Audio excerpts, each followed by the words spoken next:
Hold on 1 second. Sure, dude, take your time, Here man. we go. Whoops. Hey everybody, welcome on in to the first episode of the Union Report. I'm your host Connor Ochuida, and my co-host with me today is also our producer Austin Hamell. Austin, how you doing?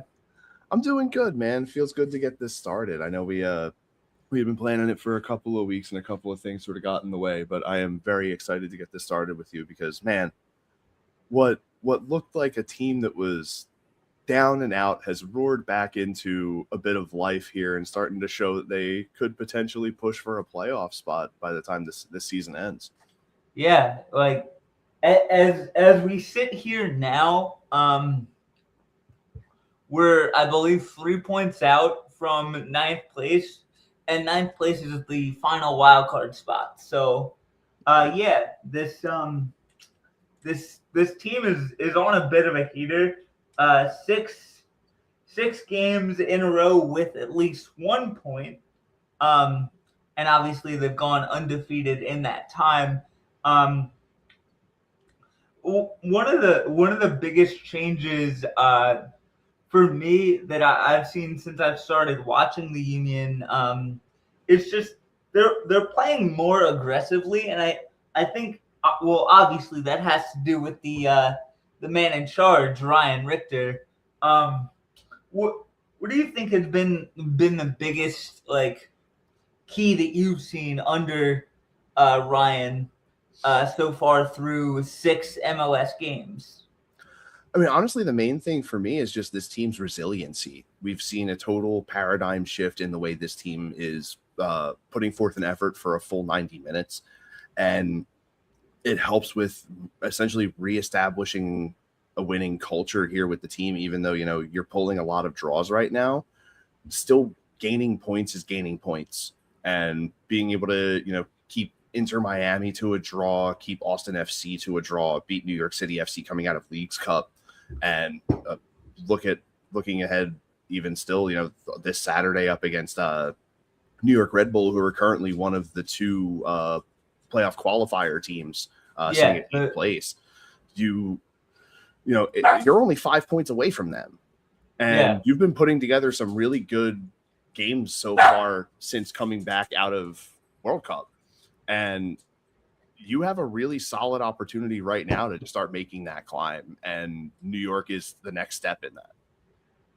yeah, and isn't it fitting how this run started with a win against New York? As we get a comment. I can't exactly see who it's from right now. That is Daniel Barry, Sports Highlights. What's going on, buddy? How are you? Good to see you. What's up? Welcome to the welcome to the Union Report. We're happy to have you. Yeah. It's so funny this run of good form really started with that game against New York coming out of the World Cup break, and since then the boys have just been firing on all cylinders. As we get another comment from uh, The sorry I DST can't show saying, read "What's up, guys? How you doing? Welcome in." what's up. Oh, yeah, I can't see the comments, so I apologize. Oh, you're all Thank right, dude. I got you. thank you both for commenting. I really appreciate it. Thanks for joining this first episode. But like, yeah, it's really interesting that this run started against the New York Red Bulls, and now it has the chance to continue against the New York Red Bulls. Yeah, it's honestly it's kind of sort of fate coming full circle for this team right now, because the team that started this run is now another step that you take in continuing that run. It's basically almost like a checking your pace kind of thing. Like, are you still at the same pace that you were coming out of the break now that you've had a few matches under your belt against some really solid teams? And honestly, Yeah, I'm looking forward to it because, like I said, not only is it a team that's in playoff position that you're on the chase for, it's a rival. This New York Red Bull have been a rival of Philadelphia Union since the team's inception and when they first started playing back in 2011. It it's so funny. Before I've gotten into like fully into soccer, which I just finished Soccer for Dummies on Audible just today. But anyway, before I got fully into soccer, with this Union season, the second half of this season, um, my only like dose of actual Union play was a game in 2012 against the New York Red Bulls. So Yeah. it's kind of funny how it started and picking it up like 14 years later against the same team was pretty interesting. Um, the the the organization has obviously gone through a lot of change since before the World Cup break. Obviously, the firing of Bradley Carnell, um, and I wanted to ask you, why do you think Bradley Carnell didn't really want to play young players as much? I think it was more just at that time he was trying to establish a certain type of pace with the players, and he felt some of those young guys weren't in that fit at the time. Also, Quinn Sullivan was dealing with the ACL injury from the previous season. Yeah. I feel like Cavan was still trying to find a bit of form playing up on the main squad. But you had a lot of guys that were able to play ahead of them. It's just for some reason the philosophy of Bradley Carnell didn't seem to be able to hold up in year two. Like we were talking on the phone a few times leading up to this episode today. Yeah. I think a lot of it is just something that happens with Bradley Carnell after his first season in the MLS. Because just like with St. Louis City FC, when they first started, he was their head coach there. And he led them to Supporter Shield. And then the second season was barely able to pull in results, and they wound up letting him go. And the team sort of stabilized and found itself again after he left. And it appears the same thing happened here with Philadelphia Union. Yeah. So basically what you've said in both of these conversations surrounding Mr. Carnell is basically the guy ages like milk. Yeah, and it's unfortunate because you look at the track record that he has. He's been a successful coach, and for just some not reason, for more than 1 year.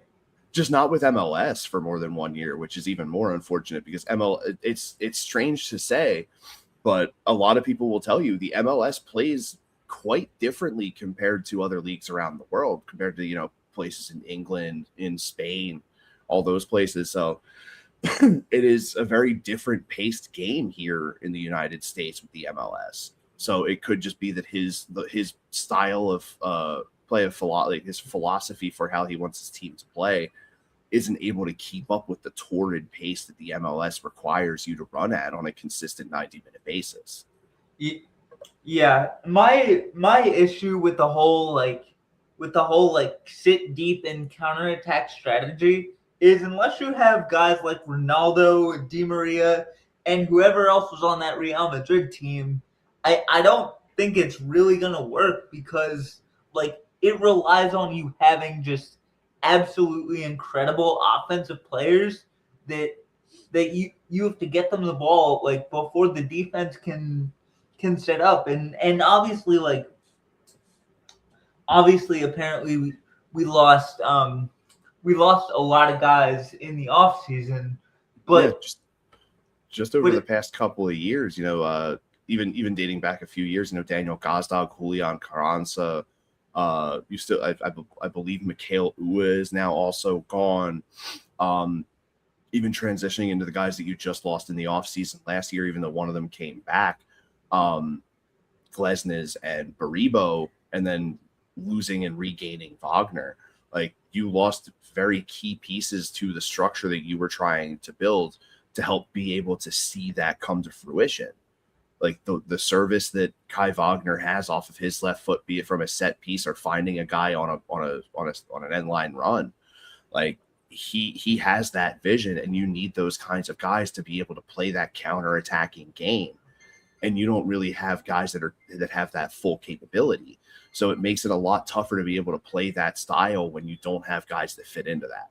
And I feel like just from, Ryan Richter taking over, you're seeing a lot of that old Jim Curtin style of play of let a guy like Wagner get the ball when you're getting towards that final third, get the service in, or even, another guy like a Quinn Sullivan or something be able to draw a foul there, get a free kick set up for Wagner to be able to serve something in, set up a corner. Like, Yeah.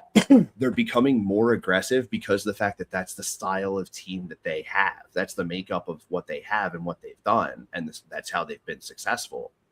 And they are very capable of doing that. And all you have to do is rely on them to be able to know what they're supposed to do and just reinstill those fundamentals throughout the season. And for some reason, Bradley Carnell's whole situation just did not work out, which is unfortunate. Again, he has a very good philosophy, but it's just not meant for the style of play that MLS is, which tends to be call and respond a lot, like you see with the other American sports. Yeah. It's definitely unfortunate because he seems like he'd be like the perfect coach to sign to like exclusively 1-year deals, because like that seems like his expiration date is after like the first year and a half of play with his teams for whatever reason. And I think one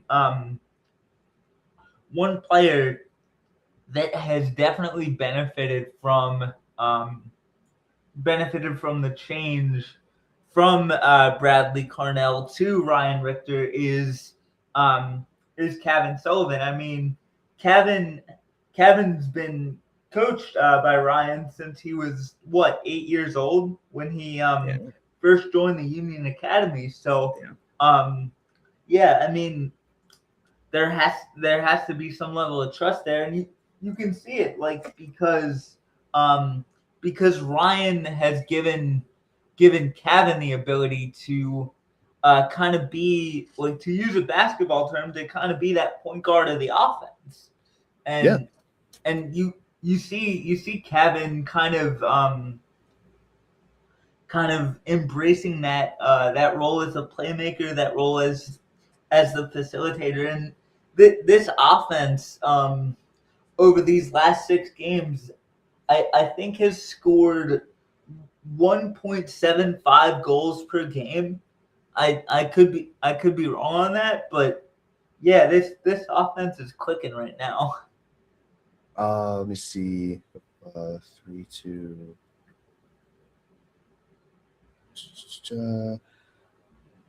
Around just under 2 a game, which is an absolutely torrid pace. The only blemish that you would have would have been everything before the break, because Leagues Cup, you don't really want to. You're like, I feel like personally, I'm not too focused on Leagues Cup at the current moment.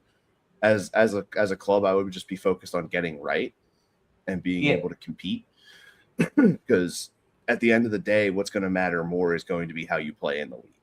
And this whole second half has been great, and like I said, they've gone up against some pretty staunch teams.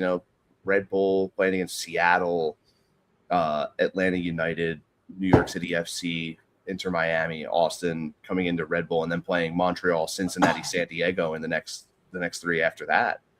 You have really, really tight competition coming your way in just the next month that you can really sort of stomp your foot back up to the door and be like, hey, we got thrown out, but we haven't left.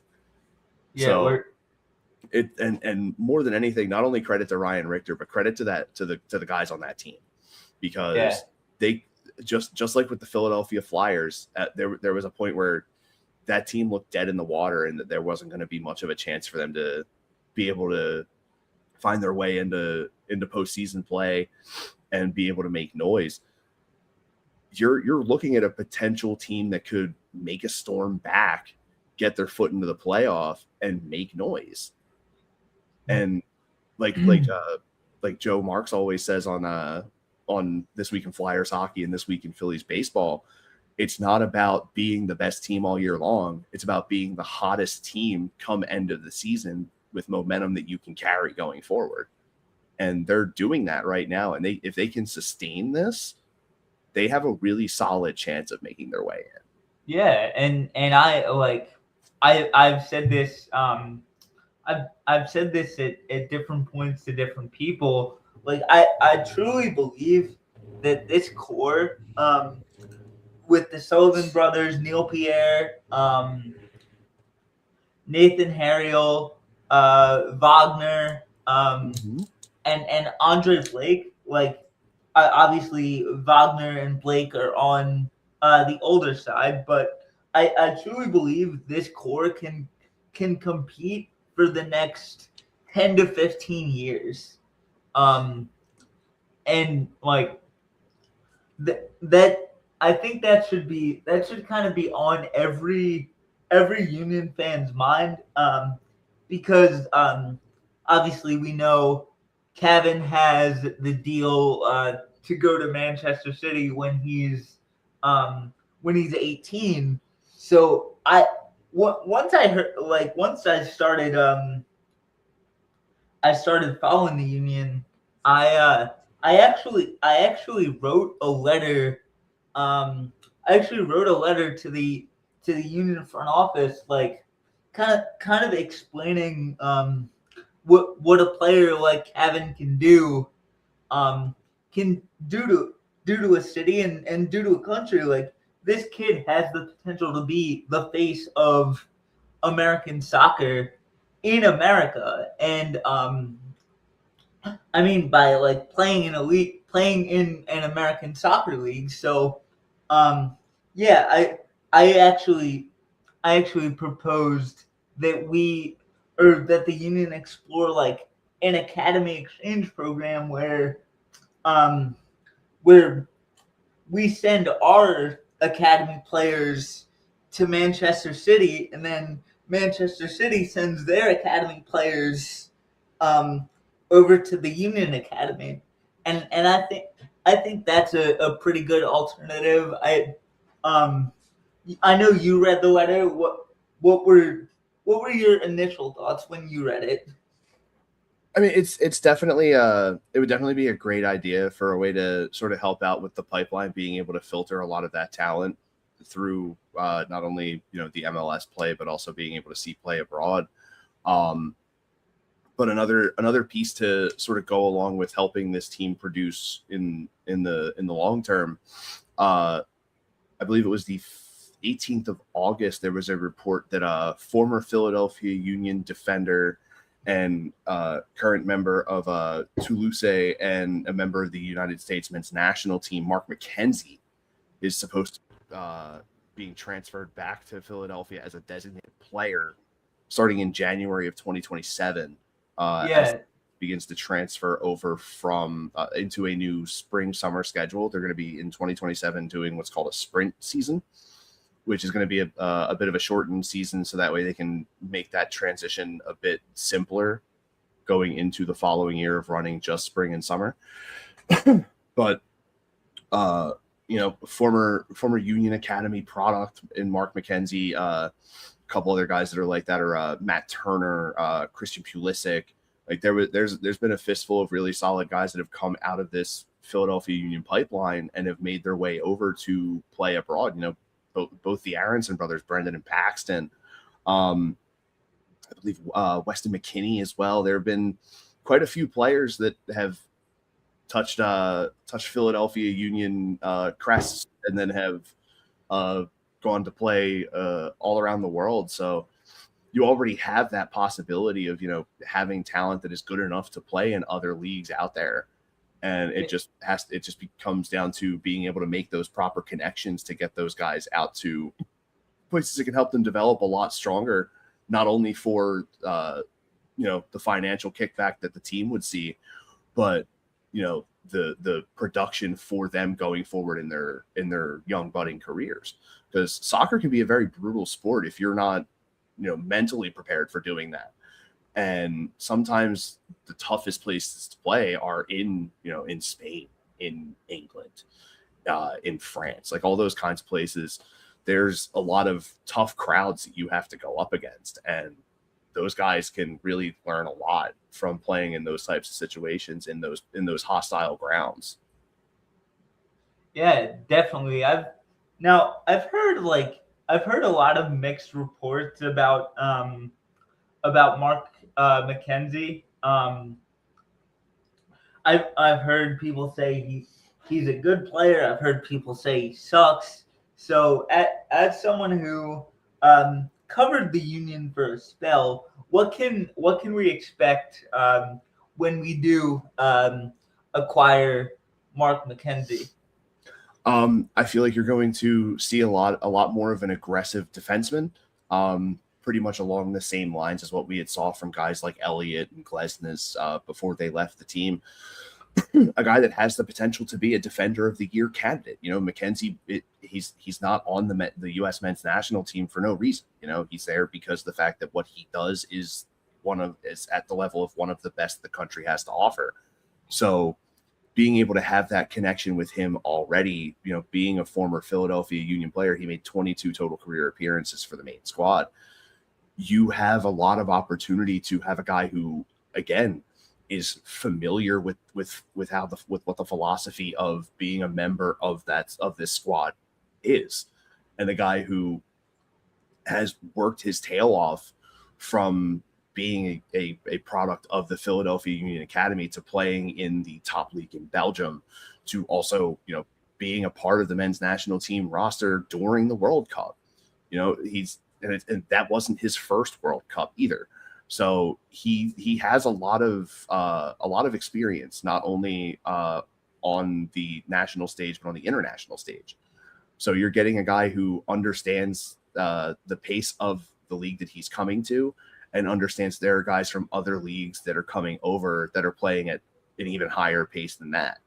So he's going to be a guy that'll help a lot of these guys adjust to the pace that these international guys are being able to play at, and will help this team a lot going forward. Yeah, I wasn't sure when I heard the random comments on Instagram say that he sucked because he couldn't crack the US roster. Like I wasn't sure how much stock I should put into that, but I think that seemed like Americans, like just U.S. men's national team fans who like kind of live and die with each result, no matter how meaningless. So like I wasn't too sure like what to put stock in, what to kind of discard. So like I really appreciate the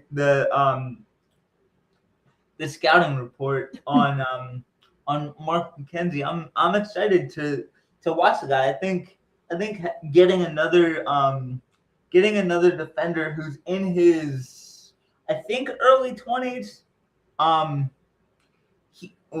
that's good for this core of defenders. I mean, you already have Neil Pierre, who you can pretty much pencil into the lineup every night for like 34 to 38 times, however many games there are in MLS play. So to get another guy like that is really, really solid, and that's a solid move by their sporting director, whose name is escaping me at this point. But yeah, that's just like a really solid move. Although, like I mentioned, I do have issues with the Union's buy low, sell high strategy. So hopefully they iron that out. Hopefully they invest in a core to be able to win not just one MLS Cup but multiple. So we'll see what happens. But I like the signing of Mark McKenzie, and it seems like you do too. Yeah, I'm very much looking forward to it. It's like I said again, it's a guy who's already familiar with the philosophy that the club, the standard that the club sets, the philosophy that they have for wanting to have a consistent, successful club throughout every season. Excuse me, but Good. just a guy who overall is actually very talented. Like he was highly touted while he was playing with the Philadelphia Union. Granted, it was like I said, it was only for 22 games, but it was enough to have people abroad showing interest in him, because it started with Mark McKenzie, and then it was Brendan Aronson, and then it was Paxton Aronson, and then it was Kevin Sullivan. So like we've been finding a lot of really, really solid talent in the local area. Quinn and Kevin Sullivan, I, through my older brother, know their father because I went to Franklintown Charter High School. Their father used to be a teacher there, Yeah. one of the history teachers in the school. And he was, before he left the school, he was actually one of the soccer coaches for the school's team.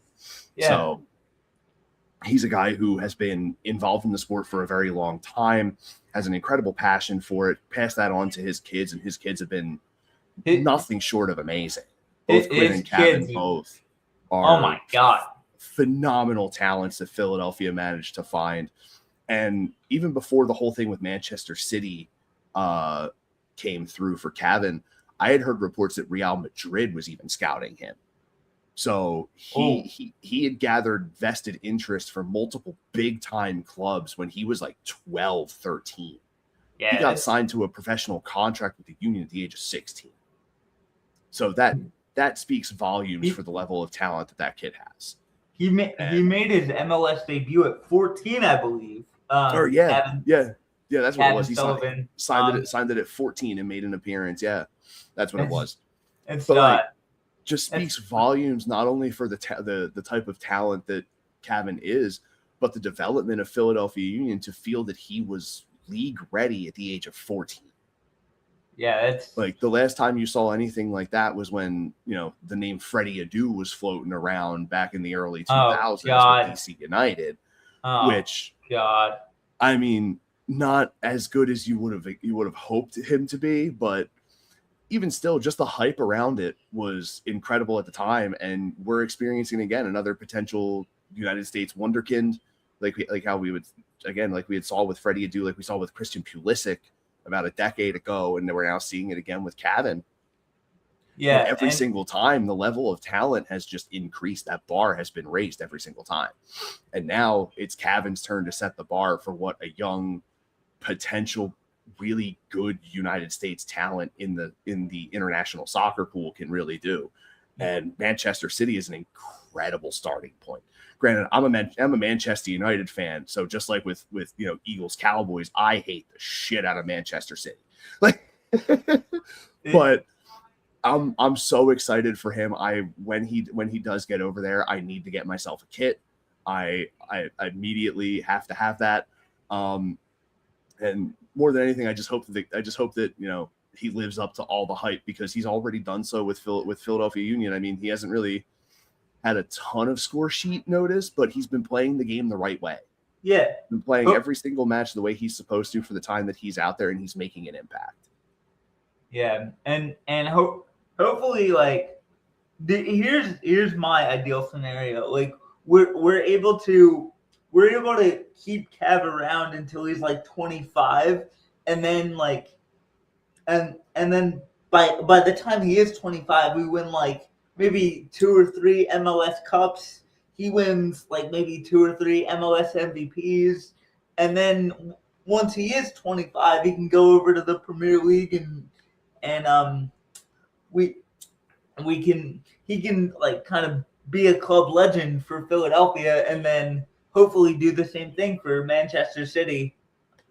Yeah, because the hope that I have is, even if he does move on at the age of 18, he continues to get better and better every year, to the point where 19, 20, he's playing alongside Erling Haaland and those guys over there and making an impact for them in the Premier League.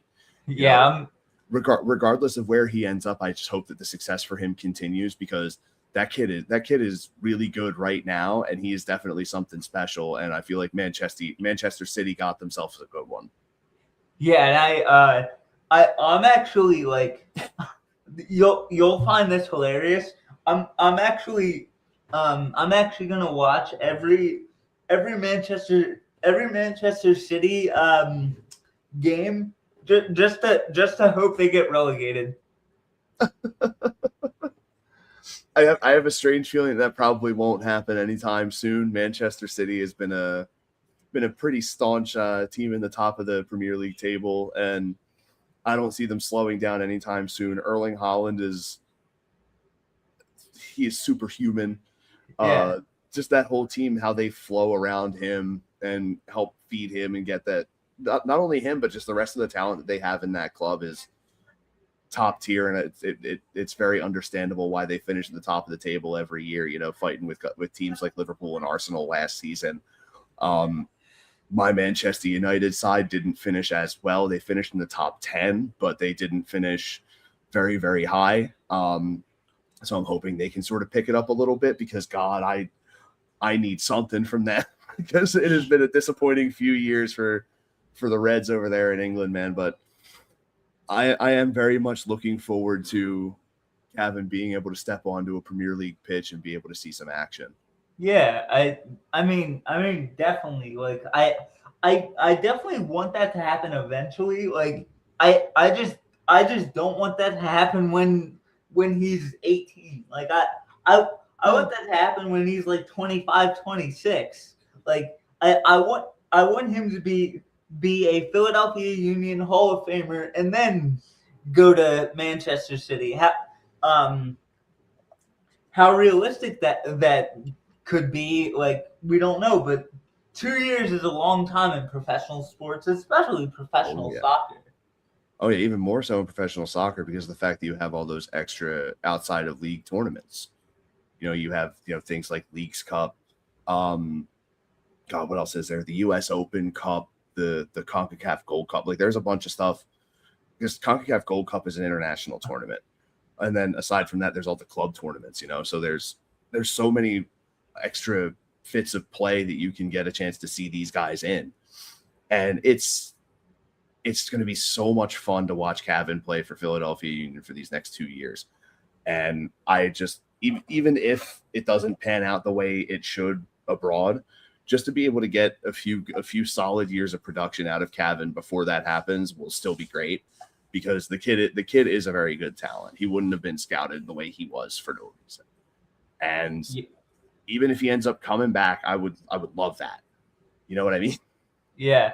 I like, honestly, like, my hope isn't that he doesn't it isn't that he stays in MLS forever. I mean, that would be great. My hope is that he just becomes like an icon with the Philadelphia Union.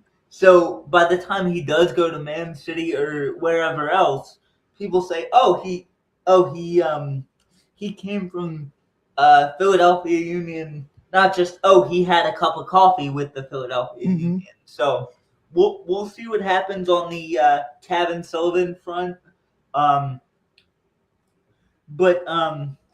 what else? Like, are there any other? I wanted to mention the return of Kai Wagner to the squad. Like, it's been an absolute, like, revelation. Like, it's to the point where, like, I look forward to set pieces, because 9 times out of 10, maybe 9.5 out of 10, the pass is going to be on the money, and there's going to be a chance for a goal. So what has Kai brought, maybe other than his passing, to this Philadelphia Union team? Obviously, I might be answering the question for you, but I just feel like whoever he covers, he just absolutely shuts down. Like, the guy he covers, like, almost does nothing. It feels like he might as well not even be on the field, because he's just that irrelevant, and that just goes to show what a great defender Kai Wagner is. So I'll ask you, what have you seen from Kai in his return to Philadelphia? I mean, aside from just the set piece capability and the defensive prowess, just his general IQ of the game. I feel like that was something that you were missing from a guy on an outside edge. Um, it's exactly what you want to have happen. You want to have a guy that comes in that has an eye that's bigger than just the space in front of him for being able to create opportunities for your team to be able to score. And Kai Wagner does all of that. And again, like I said, not only on the set piece, not only like you said, being able to just completely lock a guy out of being able to contribute to his team's attack, but the general IQ, the leadership capability, the veteran knowledge of how this league plays to be able to help teach those guys that are younger to how to really see themselves become successful in this league. You get all of it with Kai Wagner. A guy definitely worthy of being able to wear the captain's armband for sure, alongside, Bedoya and Blake. And on top of that, his scoring prowess is actually very, very solid too. He's not only a threat to be able to find a guy on a set piece from outside of the box off of his left foot, he's also a scoring threat from out there too. He's done it quite a few times. I remember a couple of years ago, there was a game against Minnesota United where it finished in a 3-3 tie at the death because Kai Wagner ripped an absolute banger from a set piece about 15 yards out of the box. Woo. And dude, they go back and look at some like big time goals from Philadelphia Union, like him and Jake Glesnes just ripping absolute bar down bangers from just way absolute out. seeds. Yeah, honestly, even better than that, to put it in baseball terms, an absolute dot that just hits the edge of the bar and just goes straight down. And when you watch it hit, you're like completely past the line. Holy crap. Like we've done that so many times, not only off of set pieces, but there were a couple of set pieces where we found Glesnes on a quick little run up and he would just rip. And this team has that capability still to have those kinds of guys that can do that. And having Wagner be able to walk those guys through those kinds of scenarios is incredible. Like it's some of the best stuff possible. And I'm so glad that he came back.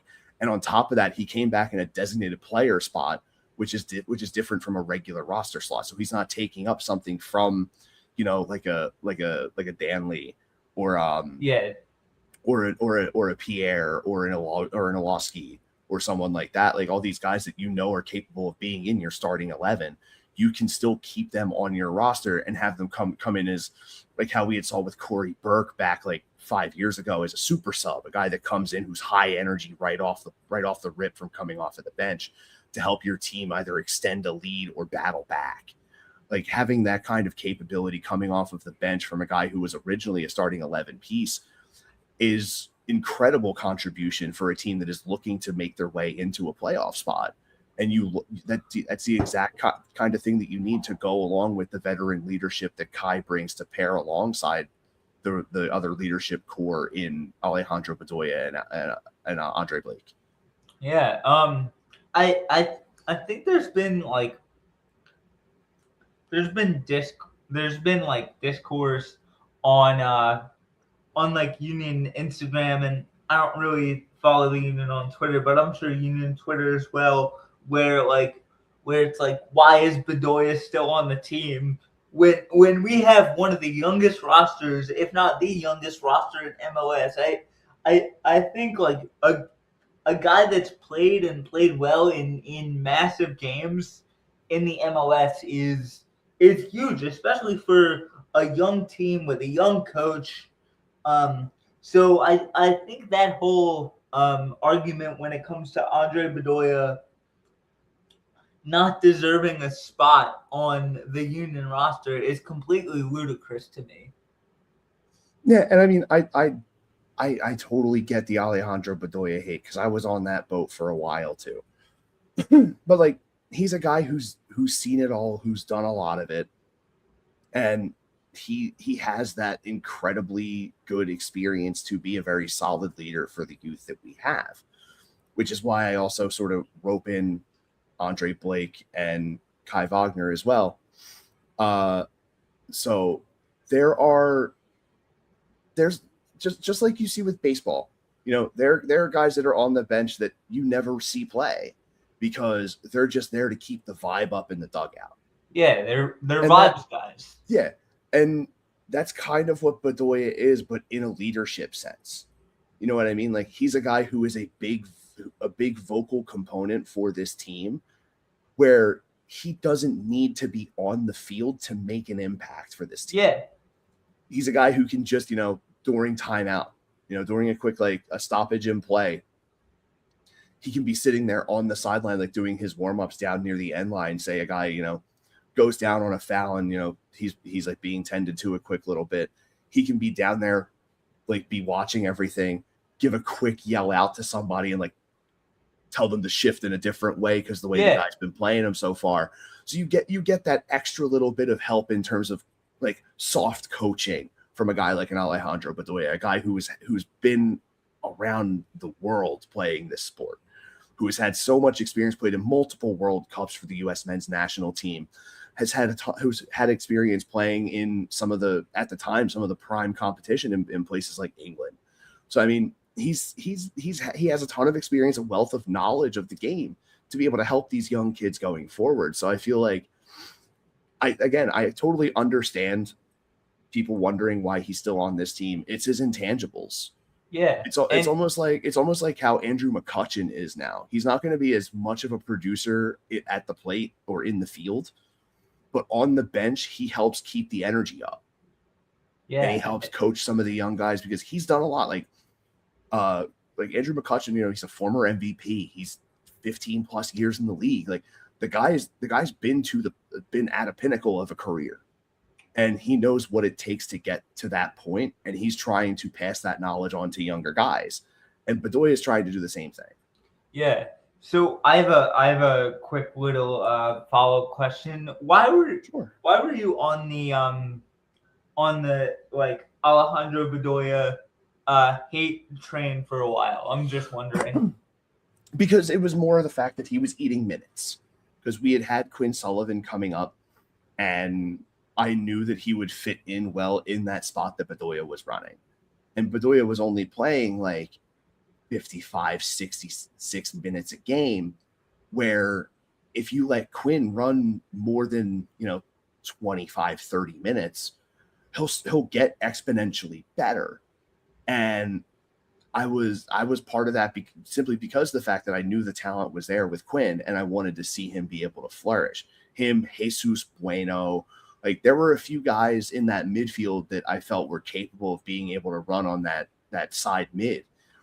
But I understood why he was there after a while because, I'm a guy, the places that I work, the place that I work, my 9 to 5, I'm one of the older people in the store.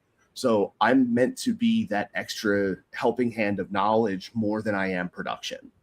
Yeah. But I'm still going to go out there and put forth the production the entire time. You know what I mean? Like, yeah, I totally get it. And it is what it is. Alejandro Bedoya is a very solid guy in terms of, sorry, give me 1 second. You're good. So I had a whole thing written down talking about it, and I'm trying to find it again. There it is. Bedoya has had his ups and downs throughout his career, of course, but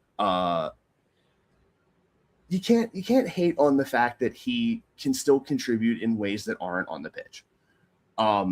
It just took a while for him to get there, but at the same time, like, it is what it is. Yeah. When do you think like the shift for you started to happen with Alejandro Bedoya?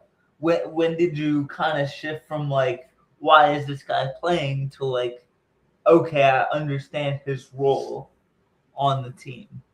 The year before he mulled retirement and wound up re-signing with the club, which was about 2 years ago. He himself openly stated he's like, I know I don't really have a lot of gas left in the tank, but I want to be able to give what I can to show the younger guys that regardless of where you are in your career, being able to put forth the full effort is going to help you stick around. And from there, he signed that contract and stepped into essentially more of I guess you could say like a coaching role for some of the younger guys. Like it was part of his contract that he is also helping with like development. So Wow. Okay. I think that the plan was they were going to be bringing up a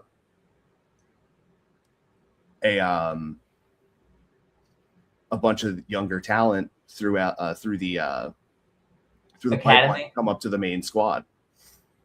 And it's just the way he sort of presented himself going through that whole scenario has been nothing short of graceful in the way he's been going about it. And it's been very incredible to see. Yeah, it's always good when you can get veterans who aren't just kind of like hanging on for the sake of hanging on. Like obviously, to give another baseball comparison, watching Ryan Howard post Achilles injury was just sad. Now, for reference, Ryan Howard was my favorite baseball player of all time, but like watching his at bats post Achilles injury, it was just sad. So I'm glad Bedoya is basically like is he's essentially Pete Rose with the Reds. He's essentially like the player coach, basically. Yeah, and it's a great thing to have. You know, a guy that can give you a player's perspective outside of your coaching, you know, and it's really fun to be really it's fun to have that kind of extra voice to come through outside of the coaching staff to be able to help these young talents going forward. And like James is saying here, Neil Pierre has been really exciting post World Cup. So you're seeing a lot of this young talent really starting to flourish, not only under the new coaching regime with Ryan Richter leading the charge, but also the veteran guys in Alejandro Bedoya, Kai Wagner, Andre Blake, all giving their perspectives on everything to these guys to help them develop going forward. Yeah, definitely. James, thank you for the comment. Everybody that has commented, thank you so much. It really helps. It really helps the show. It helps the algorithm and things. So thank you for that. One of the things I wanted to I wanted to ask you is how has this era this era has only lasted 6 games, but so far, how has this era kind of compared to the height of, let's say, the Jim Curtin years, which I guess would be 22? So, like, what similarities or differences have you seen in Ryan Richter and his former head coach? Just the way the team has been pushing forward in the attack. You're seeing a lot more outside runs that are getting picked up. You're seeing, you know, especially through, again, and we're going to mention him again, through Kai Wagner.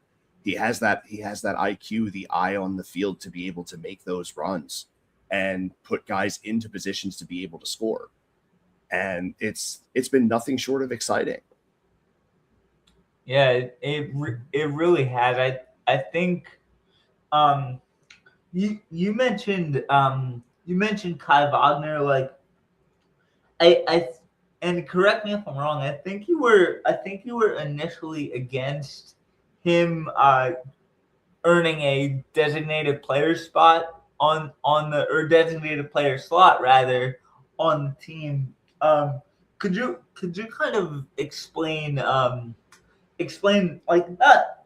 Well, explain kind of why you felt that way. Did you think there were more like there were better signings we could have gotten, or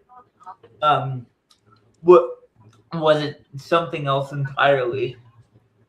I feel like it's a mix of both. You know, it's a bit of everything. And that's what you want it to be.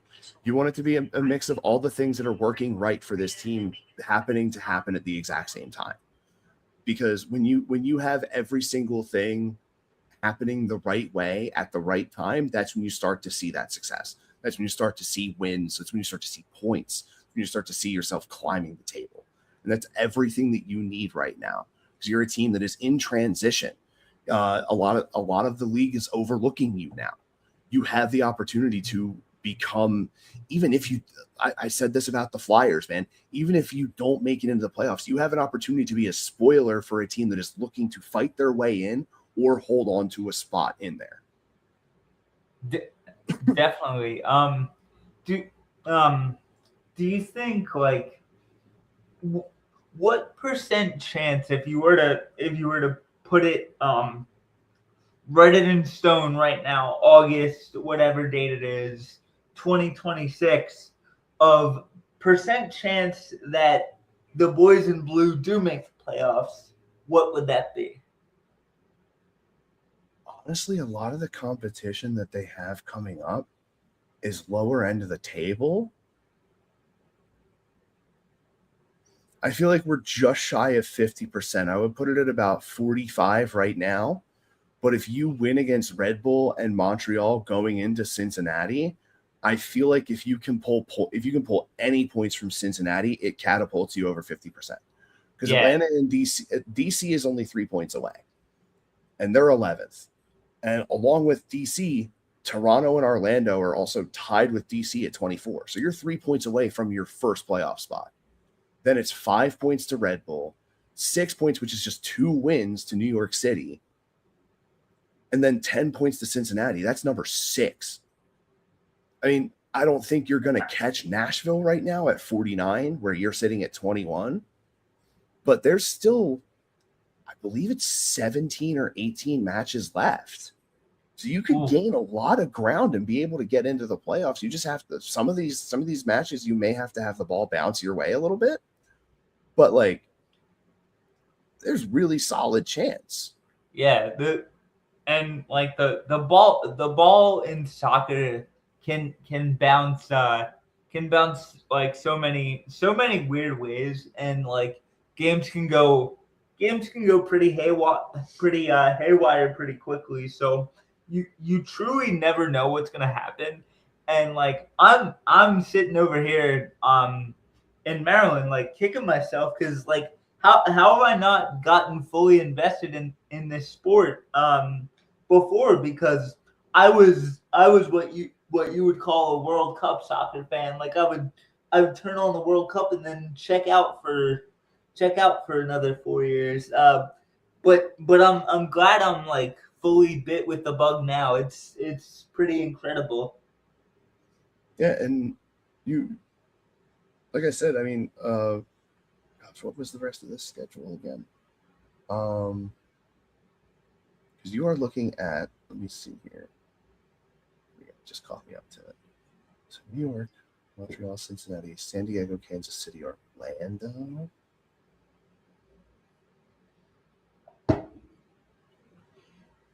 Yeah, I think it's Kansas City. Oh, yeah, geez, Kansas City's been bottom feeding for a while. Yeah, I think the only team that you face anytime soon that's really like a top flight team right now is not until the 14th of October when you play Chicago, who's currently sitting 3rd in the East. Everyone else is below 7th in their conference. Wow. Yeah. And then after Chicago, you play Charlotte, who's at 5th, New England, who's at 4th, Nashville, who's at 1, Cincinnati, who's at 6, and then you finish out with Toronto, who's currently 10th. It's quite a gauntlet with the exception of Toronto, who's at this point 1 point out of a playoff spot. So it basically sounds like with the after this stretch, you're going into the final like tough part of the schedule. So we'll see. We'll kind of see what happens. He- um, so I wanted to get your opinion on this Union and New York Red Bulls matchup, as well as like score prediction and everything like that. Are we getting 3 points? Are we getting 1 point? Are we getting zero? We can't afford too many 0 point outings any more the rest of the season. So what's your prediction for Red Bull New York or New York Red Bulls, however you want to say it. Yeah, I feel like honestly, it could be very easy to steal a point, and it would probably be even more. It would definitely be even more exciting to steal three. I mean, just based off of your consistent averages throughout the season, I mean, you're not passing as much. You're a little less accurate, but everything else is fairly even. You're averaging more shots total and on goal, and you're winning more aerial duels than they are throughout the season. Yeah, So you're in a really solid spot to be able to work this team over and at least steal one. and And from there, that's your next step going forward. If you can start, instead of stealing a point, stealing three, you're and going to be in a much better position. yeah, definitely. And let's not forget, the first game coming out of the World Cup break, we put 3 goals on these guys in Yeah. a 3-1 win. So these young guys know that they can beat the New York Red Bulls. So the and 6 straight games with a point, you're or with at least a point, this group has got to be brimming with a hell of a lot of confidence, and it's so much fun as someone who admittedly didn't watch the first half of the season. Like, it seemed like everything that was so kind of infuriating about the first half of the year has like been able to kind of right itself in this second half of the year. Yeah, and normally the team that helps Philadelphia usually get right during a tough stretch of a season is DC United historically, but I'm totally fine with doing it to New York Red Bull this year.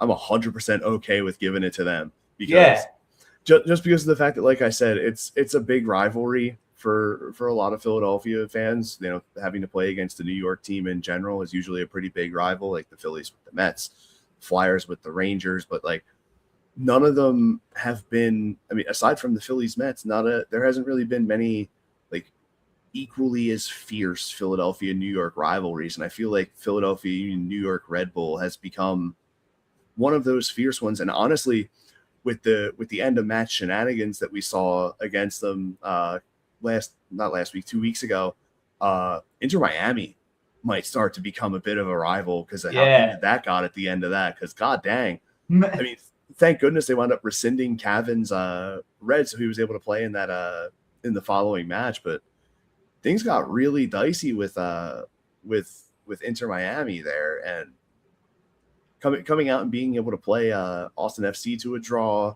You know, a team that's honestly this season trying to find a bit of themselves a little bit. They're a little low in the standings for where they usually perennially finish, around like 5th to 7th. So you're catching a couple of teams right now that are trying to get right, a couple of teams that have gotten right, and then as you get to the end of the season, you're basically getting your litmus test to see where you stand amongst the top cut of the East. Yeah, I know it isn't the greatest of competition, but I truly believe the Philadelphia Union are the hottest team in MLS. Is that like the feeling you have, or like how do you feel about this run so far? Obviously, They're definitely getting talked about a little bit more than they were previously. Just simply because of the fact that, like you said, it's 6 straight matches with at least a point. They're making a little bit of noise at the bottom of the table right now, and the East is not as much of a dog. It's still definitely a dogfight, but it's not what it used to be. You know what I mean? Like the Eastern Conference used to be head and shoulders above the West, and over the past couple of seasons, it seems that scale has sort of balanced itself out and begun to tip towards the Western Conference with how Vancouver played last year. And they're following it up again this year with another really solid season. But the fact that if you win back to back and the rest of the team stagnate, you're very close to being in the middle of that playoff race. You know, being able to pull into like a 6th or 7th place it's absolutely crazy to think after the absolutely torrentially bad first half that this season had pre-World Cup. Yeah, it's definitely a miracle run for sure.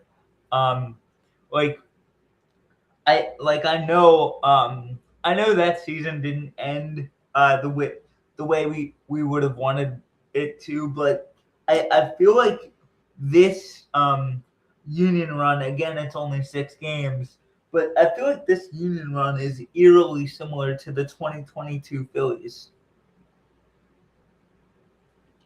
I'm equating it to the Philadelphia Flyers last season. Like this past season that just happened, a team that a lot of people considered down and out. You get an international break, and you use that time to get right as a club. You know, be it the coaching change, sort of like how we saw with the Phillies this season, or just needing time to be able to get mentally right because this season is a marathon and it's not a sprint. Yeah. But now you're in sprint range. Yeah, so you can sprint now. But don't blow all the gas before the season ends, because you want to be able to. The main thing that I've been saying that I had said for the Flyers throughout the season, I planted my flag early for them this year. If you can get your foot in the door into playoff time, you can make a lot of noise with how hard you're playing right now. And this team can do it. They have all the potential in the world. They have the talent to back it. And not only that, they have a world-class goaltender to help stem that tide.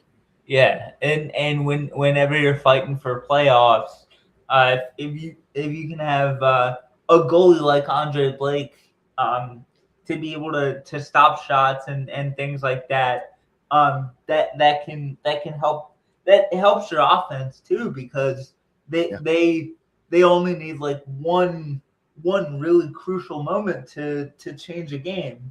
And so Andre Blake has been an absolute revelation that longtime Union fans have seen for, I think, 12 years at this point. Yeah.